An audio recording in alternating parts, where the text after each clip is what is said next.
the start area is where the excitement really builds. There's one man in charge of that area. He has a lot of responsibility. He literally controls the dragsters and the crowd with one finger. Duke McIntyre is the name, and he's the man in the middle of it all.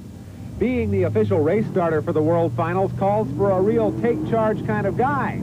And Duke leaves little doubt who's in charge at this starting area. You wouldn't know from looking at him that it's his first year as official starter. But inside, he admits to being a little nervous. If you make an error or something happens, then, you know, everybody's looking at you. And boy. And if he starts to feel those butterflies, well, Duke just lights up another cigar. The cars move into position on his command. Timing is everything here. With thumb poised on the lever that controls the start lights, he looks to make sure the track is clear and the cars are set. He listens for each driver to bring his RPMs up to level.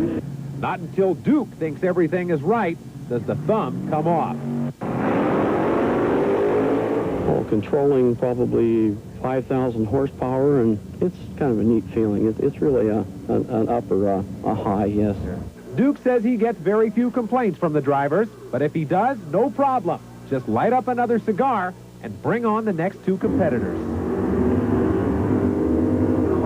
Well, we've reached the climax of the weekend now, the Pro Finals. You can take all the times and throw them out the window. The only thing that matters now is who crosses the finish line first. One driver against another for the AHRA World Championship. The racing schedule has gotten just a little behind. We're about 4 hours late and running the finals under the lights. Starting with the alcohol funny cars, Don Moffitt has owned this category throughout the weekend. He'll have to start in the far lane because Jet Field, the Idaho kid, ran 2/100ths of a second faster in the semifinals. This should be a great matchup. $2,500 first prize money for the driver who reaches that finish line first.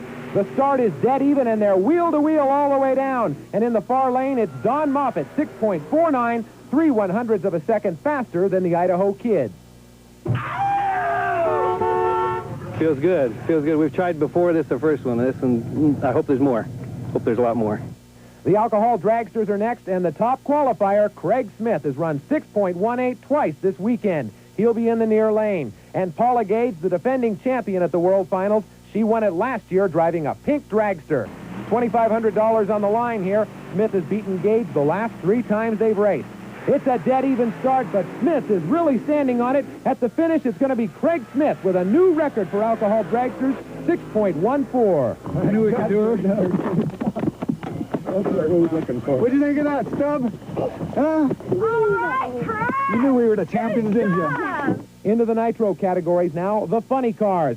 John A. Martin in the Jam Air Special. He'll be in the far lane because Craig Epperly in Insanity was 1/1000th of a second faster in the semifinals. These two drivers are good friends. They camp next to each other in the pits this weekend, but they put that friendship aside for about 6 seconds.